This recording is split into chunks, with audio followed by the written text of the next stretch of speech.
Okay, good afternoon.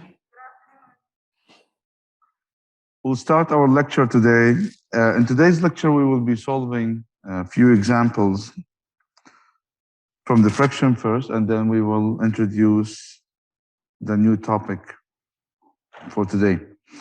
So in last lecture, we did go through this example that I would like to go through again.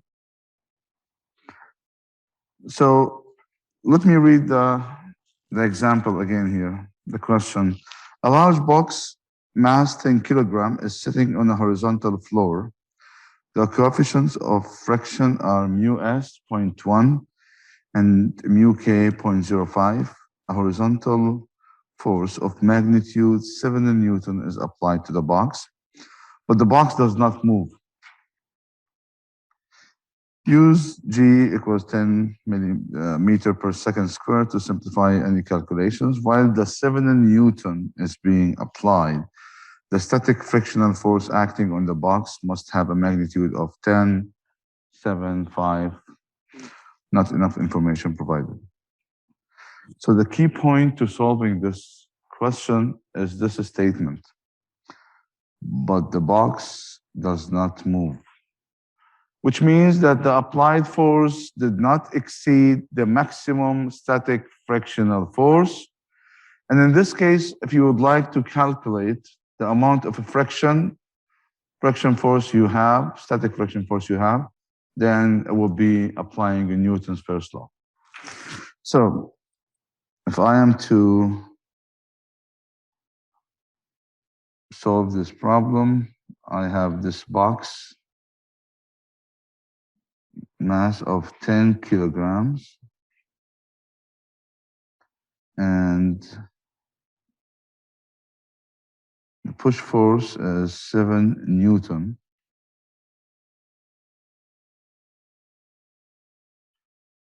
Mu s is 0.1, mu k is 0.05, and G can be used as 10 meter per second squared. For simplicity, we need to calculate the static frictional force acting on the box. So first of all, I'll put my forces here. So I have here Fp, I have the gravitational force, I have the normal force, and I need to evaluate the friction force here. Is this an Fs or Fk?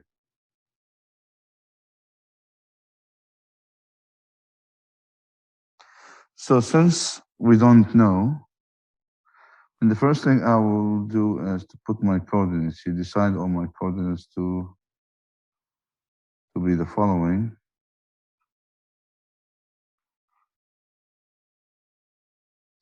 Again, since the box does not move, then I would be applying Newton's first law. And in this case, we know that this is, I deleted this, we know that this is a static friction force. We know for sure because the box does not move. So in this case, if I want to calculate the static friction force, I would apply Newton's first law. And in this case, I have Fp minus Fs is equals to 0. And in this case, Fs is Fp equals to 7 Newton. So we know for sure, because the box does not move, that this friction force is a static friction force. And it takes the same amount of the applied force because the net force has to be 0. So if you want to calculate the maximum static friction force, in this case,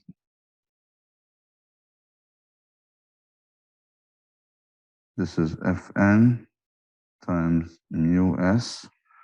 We get Fn from applying Newton's first law along the y-axis. So we have sigma Fy equals to 0. And in this case, I have Fn minus Fg equals to 0. Fn equals to Fg. Fn equals to m times G 10 times 10. Normal force is 100 Newton. If normal force is 100 Newton, then Fs maximum is 100 times 0.1. Fs maximum is 10 Newton. So don't mix between the Fs maximum and the Fs, the static friction force due to the box not moving. So it has to be equal to the applied force. So I have now, you know, the difference between both the Fs and the Fs max, and where we use this and why. Any question about this example before we move on? Okay. Next example, we have a rope is used to exert a force of 21 Newton at an angle of 31 degrees above the horizontal on a 3.3 kilogram box at rest on a horizontal floor.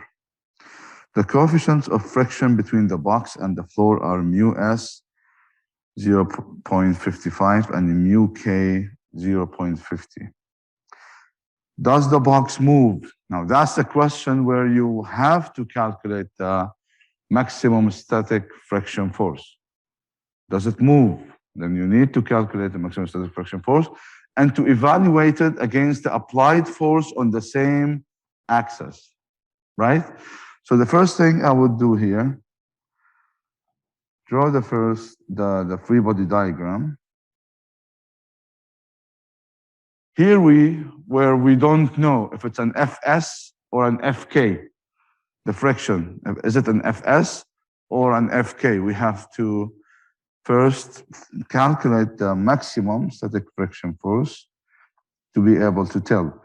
So in this case, I have the tension force with an angle of 31 degrees. And then here we have the gravitational force. We have normal force. And now we have the friction force that we don't know. Is this an Fs or Fk?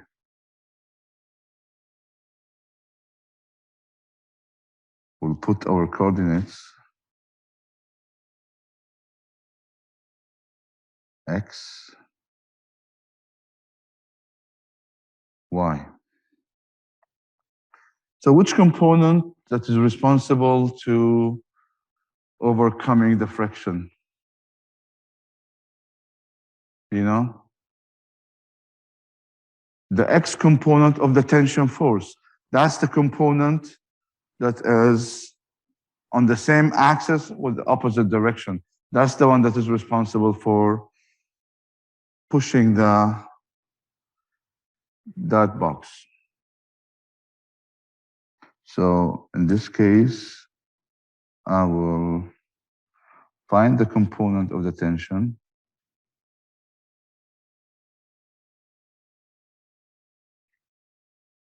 So this is Tx.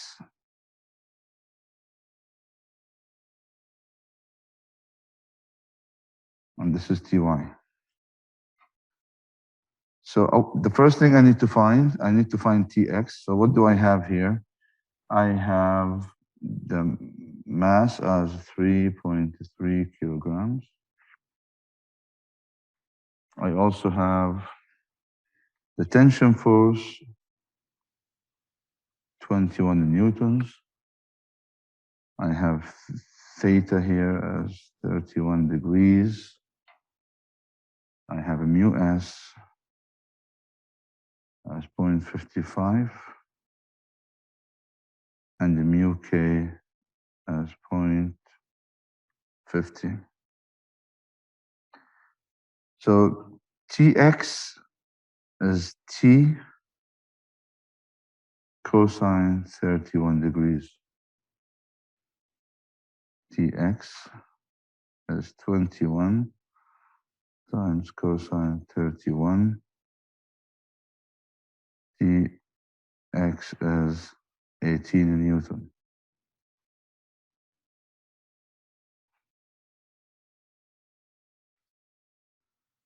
Fine. Now we need to find Fs maximum. So to find the Fs max, which is mu s Fn. And Fn, we'll find it using Newton's law along the y-axis. So we have sigma Fy equals to 0. What are the components that I do have on the y-axis? I have Ty. What else? G, Fg, Tx on the y-axis. I don't have Tx on the y-axis. I have Ty. What else? Fn and the gravitational force. I have those three on the y-axis. So if I want to write them here, I have Fn pointing up. I have Ty pointing up. I have Fg pointing down equals to 0. Why 0? Because I have no acceleration along the y-axis. I want Fn, which is Fg minus Ty. So Fn is, Fg is m times g minus t sine 31 degrees. Make sense? Fn is 3.3 times 9.8 minus 20 times sine 31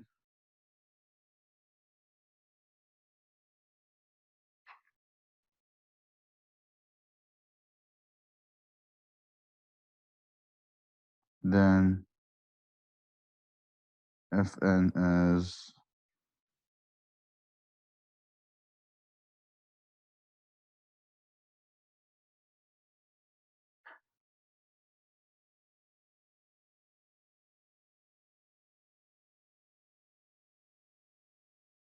21.52 Newton.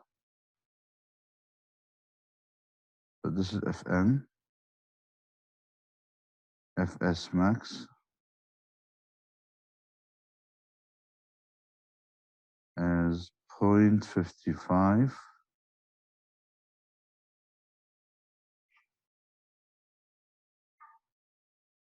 times 21.52 Fs max as 11.8 Newton. So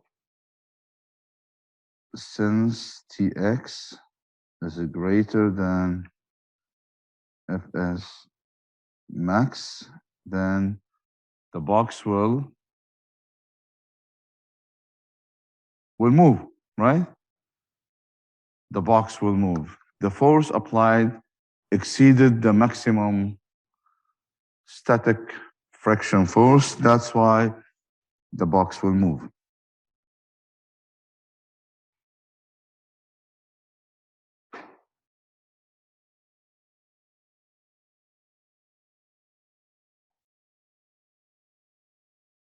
Now, the second part is if it moves and the tension in the rope remains the same once it's moving, what is the magnitude of the acceleration of the box? This is very important, that the rope tension remains the same. What does that mean?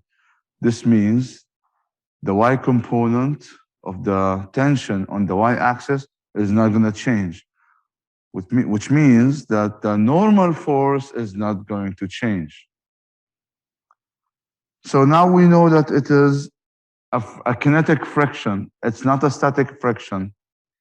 So I will redraw now my free body diagram and putting the correct forces. So I have here the tension. I have the gravitational force. I have the normal force. And I have the kinetic friction force.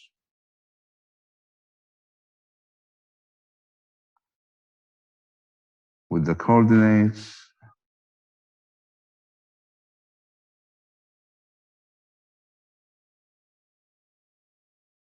And the angle being 31. What's the acceleration? Okay. In order to find the acceleration, and the tension does not change, so now I need to find the kinetic friction, right? I know I have the normal force. I know the coefficient of the kinetic friction. I can find the kinetic friction force. So again, this is Ty. This is Tx. So Fk as mu k times Fn. Again, if the tension force in the rope changes, you have to recalculate the normal force again. But since the tension force does not change, remains the same, then the normal force will stay the same. Then Fk becomes 0.5 times 21.52, and the kinetic friction is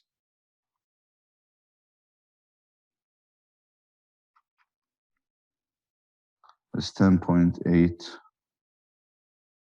Newton. Now I can apply Newton's second law to calculate the acceleration along the direction of the motion, which is sigma Fx equals to m times Ax. Again, what are the forces that I do have along the x-axis?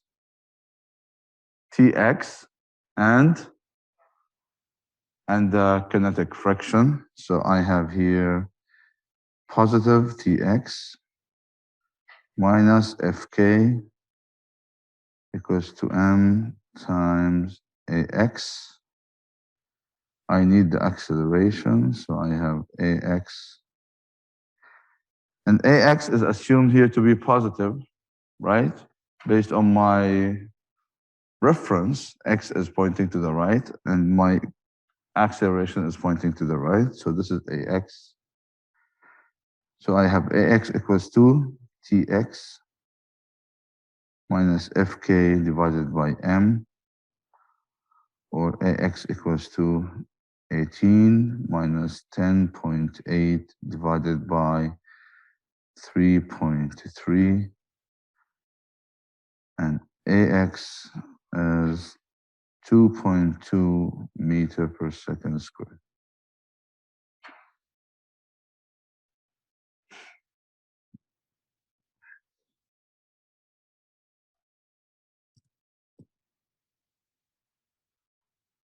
Any question about how did we solve for the acceleration for this problem that has a kinetic friction force?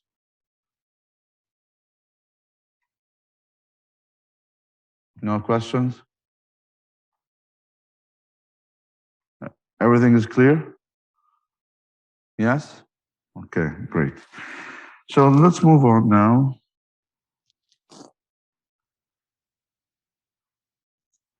So in summary, we have seen the two types of frictions that we have, the static friction and the kinetic friction. And we have also seen where we should calculate, where we need to calculate the maximum static friction force and evaluate against the applied force in the opposite direction to see if this object is moving or not. If that object is not moving, then the static friction, the friction force is a static, and you can calculate the amount of force based on Newton's first law. Now, if the object is moving, then you have to replace the friction force with the kinetic friction force. And in this case, you can calculate the kinetic friction force from the equation, and then you can use it in Newton's second law to calculate the missing parameter, either an acceleration or a force if the acceleration was given to you. So this is the friction. This summarizes the friction. Now I would like to talk about Newton's third law. So this is the laws that basically defines the forces due to the reaction. And Newton's third law basically says that any action will have a reaction that equals in magnitude but opposite in the direction. So we'll talk about the Newton's third law. We will solve an example. And in the next lecture, we have a new topic, work and kinetic energy and the gravitational potential energy. So as I said, Newton's third law defines the action and the reaction. So if an object A applies a force on an object B, then object B will react by applying a force that has the same magnitude, but in opposite direction. So based on this understanding that two objects that are interacting in terms of one of them applying a force on the second one, and the second one is reacting with applying the same force in opposite direction. Let's try to solve this question, see how that is clear. If a ship collides with an iceberg, which object experiences the greater magnitude of force during the collision? Is it the ship, iceberg, or the magnitude of force experienced is the same for each object? E, right? C, I mean, because, no E. C, because based on the Newton's third law, the force would be equal in magnitude, however, opposite in the direction. So in magnitude-wise, both forces would be equal. Okay, that's great. What about the acceleration? Which one would be seeing greater acceleration?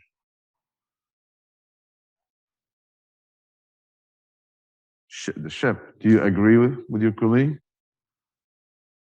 Do you? Why you don't? Yeah. Do you agree?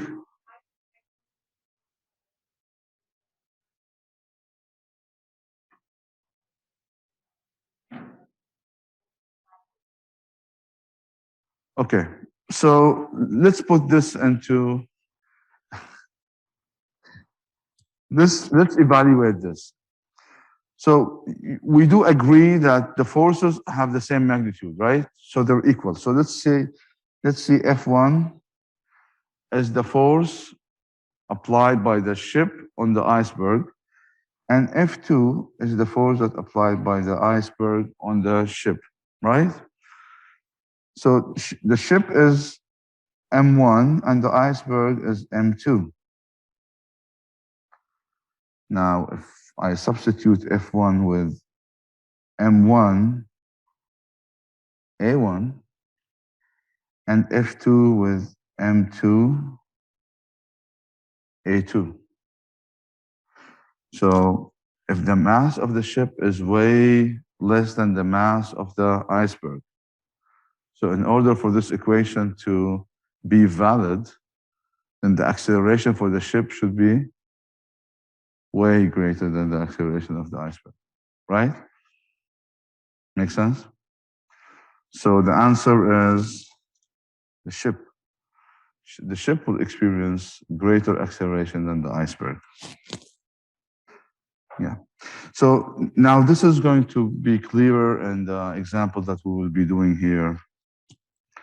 You will see the importance of the Newton's third law when we are dealing with the objects that are moving together,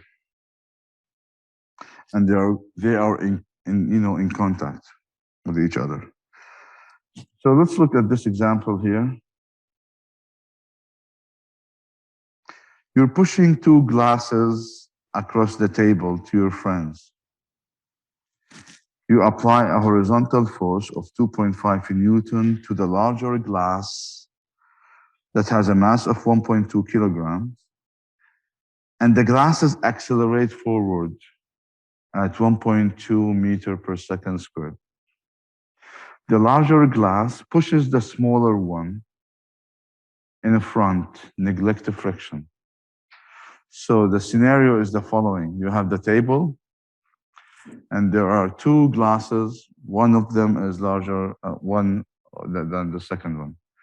And you applied a force, and you pushed both of them, but you put the force on the larger one.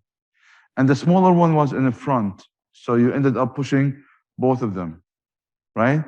Both of them accelerated or had the same acceleration. But your force, the force you put, was on the larger glass. But both of them, they moved. What is the mass of the smaller glass? If the force that you applied was 2.5 Newton, and the mass of the first one was 1.2 kilograms, and the acceleration you resulted from that force was 1.2 meter per second squared. So let's understand how we solve such questions. At the beginning, I will draw the glasses and the table to show you what's happening here.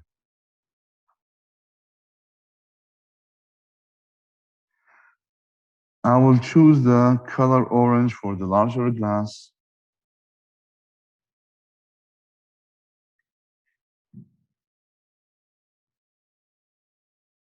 And the blue that is in contact for the smaller one.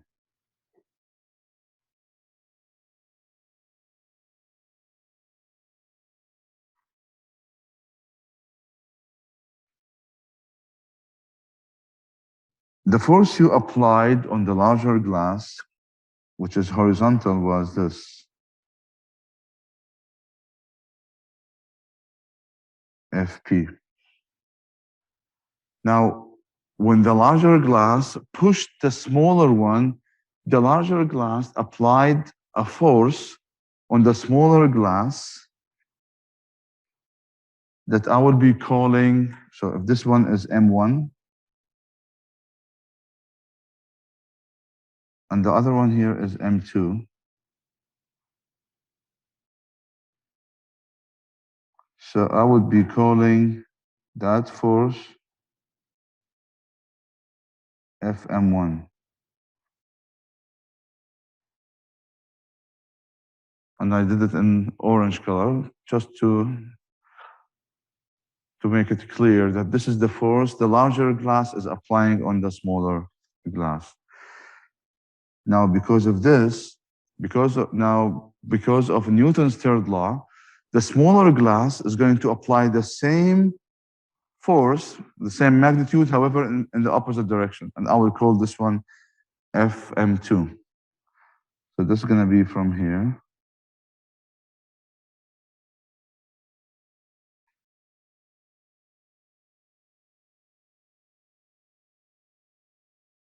Okay.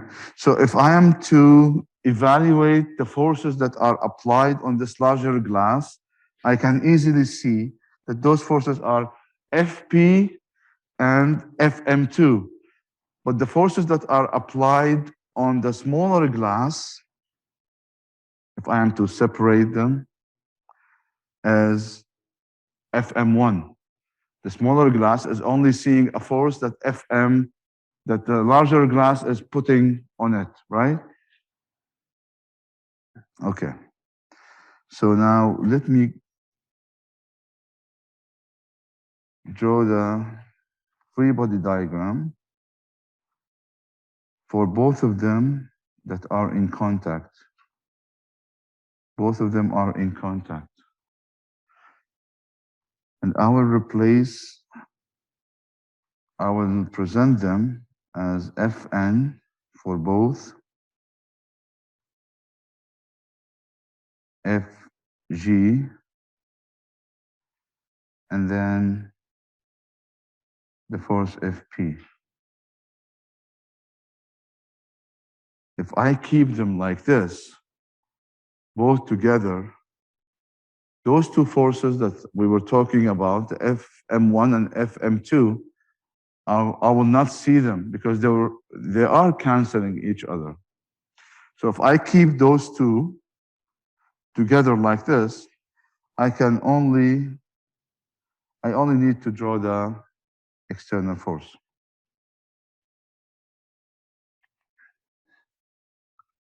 So now if I put my coordinates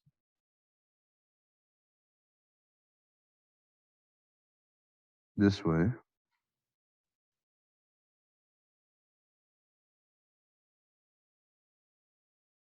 and write Newton's second law, sigma Fx equals to m times Ax. What are the forces that are applied on those two glasses? The net force, as what I'm seeing right now, as Fp positive equals to m1 plus m2 times Ax. Fp is 2.5 equals to m1. I have m1 here, 1.2 kilograms. I have Ax, 1.2 meter per second squared. I have Fp, 2.5 in newtons. So I have 1.2 plus m2 times 1.2. Rearranging, 2.5 equals to 1.2 times 1.2 plus 1.2 m2, or 1.2 m2 equals to 2.5 minus 1.44, or m2 is 2.5 minus 1.44 divided by 1.2, and m2 in this case is 0.88 kilogram.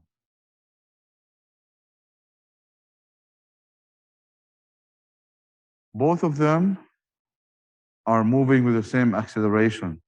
So when I looked at both of them together, the total mass was m1 plus m2.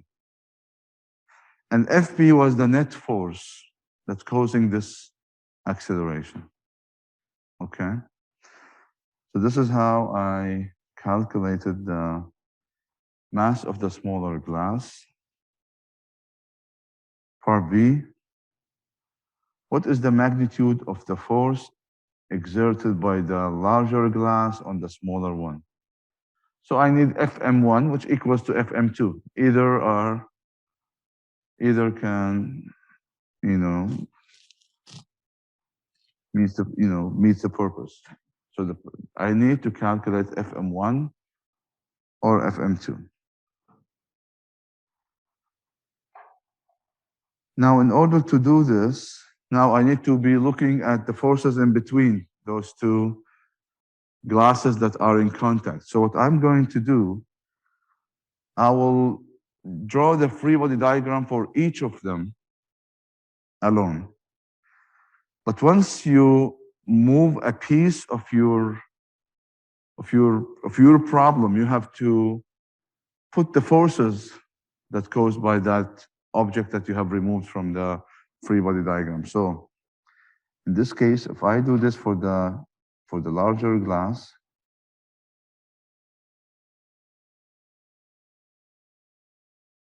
only the larger glass, the free body diagram for the larger glass, I have FG1, so this is M1. I have FG1. I have FN1. And what are the forces that I do have on that larger glass? We've seen that, right? We have FP and FM2, right? So I have FP, which was in this direction, and I had FM2. FM2 is the force exerted by the smaller glass on my larger glass. So this is the free body diagram for the larger glass. If I want to draw the free body diagram for the smaller glass,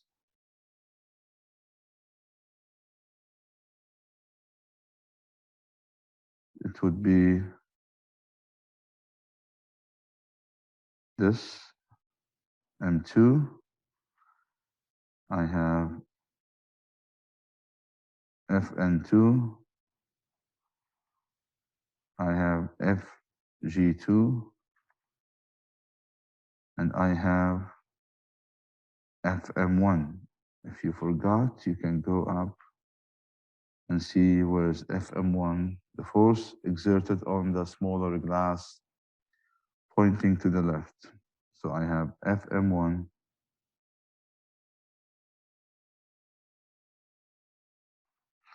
Don't forget the coordinate system. So here,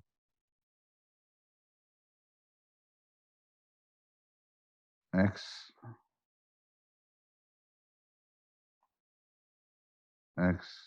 Y, Y. So if I apply now Newton's second law on that part of my problem, which is only the larger glass, what do I get? Don't forget that the AX here is given to me. I have the acceleration, right?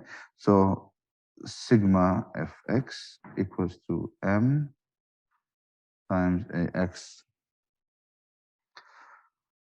Sigma Fx is Fp positive minus Fm2 equals to m1 times AX. I need Fm2, rearranging Fm2, take it to the right side, bring M1AX to the left side. Then I have Fm2 equals to Fp minus M1 AX. Fm2 is 2.5 minus 1.2 times 1.2. Fm2 is 1.06 in Newton.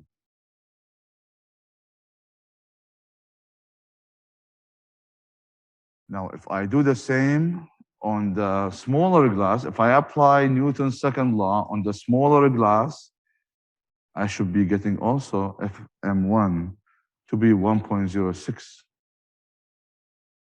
So I can solve for for the force between the smaller glass and the larger glass with, in either way. Let's try to do it on the smaller glass. Sigma Fx equals to MAX. Sigma Fx, I only have Fm1 equals to M2 times AX. Fm1 is 0.88 times 1.2. Fm1 multiply 0.88 with 1.2, you will get 1.06. So either way, you should get correct answer. Is that clear? Yes? Any question about how did we calculate the forces exerted by either of those glasses?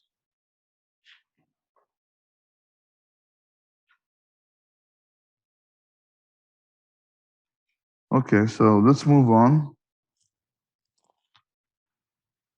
Now we're done with Newton's third law and the way we apply the forces between two objects that are in contact, and how we can apply Newton's second law as well, draw the free body diagram. So once you break the objects into two separate pieces, then you have to account for the forces between those two objects. And this basically how you should be treating ropes that are connecting to objects. So I put few more examples for you here from projectile motion, inclined planes, static versus kinetic friction, forces in circular motion. Probably we should be able to solve one. This is the multiple objects and inclined plane example. This is an inclined plane with a friction. It shouldn't be different than what we have done, except that the friction now is included in such a problem here. We have forces in circular motion, but let me solve this problem, because this one involves Newton's third law.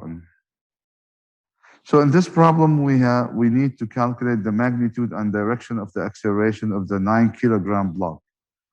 Neglect friction of the incline, on the incline. So how do we solve this?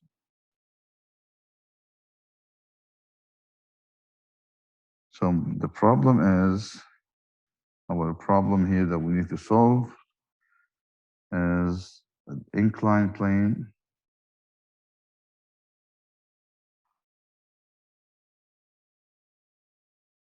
So this one is 33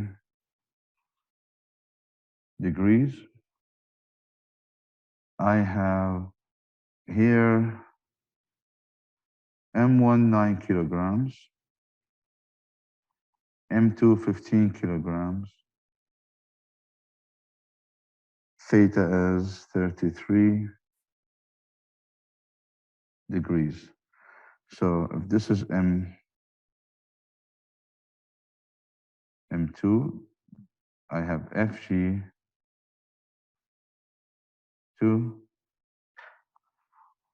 I have FN2. Now, since I'm breaking those problem into two objects, I need to account for the tension force applied by the 9 kilograms on the 15 kilograms, which is this force.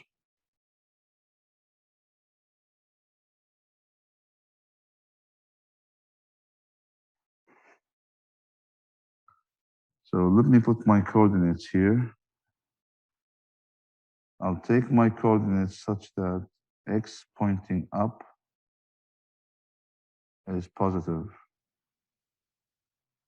and this is y.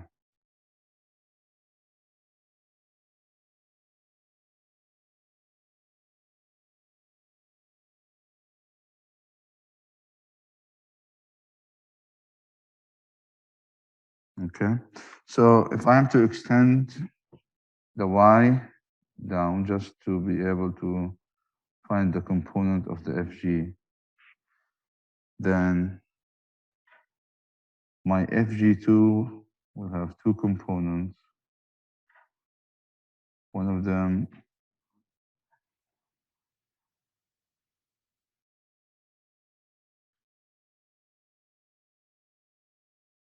and the second one is this. So this one is FG2X, and this one is FG2Y. So the angle 33 is this. So this dot is equivalent to theta.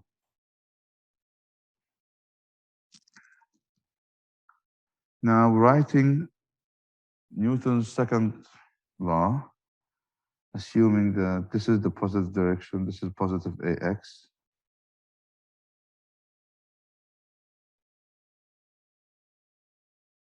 Now before I continue, I just want you to link the motion for both free body diagrams. So let me first do the second free body diagram. So the second free body diagram, I have FG1 and I have the tension force. And since the motion going up is positive for me to continue, if I go up with this pulley, this means I'm going down in the second one. So I will put my positive direction to be pointing down. And I'm calling it X. You could call it Y. It doesn't matter. Now, going down is my positive AX. So if the motion goes up positive, then continuing going down is also positive. So let me write the Newton's second law for the first one. So I have sigma F equals to M AX. So what are the forces that I do have along the x-axis? I have positive T. I have negative FG2X equals to M2 times AX. So T minus M2 times G times sine 33 equals to M2 times AX. So T minus 15 kilograms times 9.8 times sine 33.5 4 equals to 15 times AX. T minus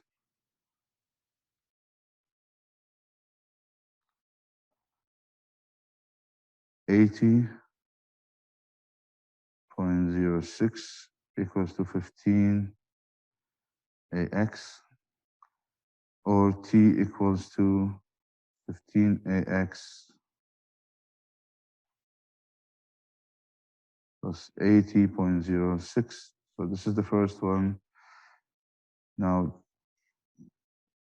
from the second one, I have sigma Fx equals to MAX, or I have FG1 is positive minus T equals to M1 times AX. I have M1 times G minus T equals to M1 times AX, 9 kilo times 9.8 minus T equals to 9 times AX, or T equals to 9 times 9.8, which is 88.2 minus 9 AX.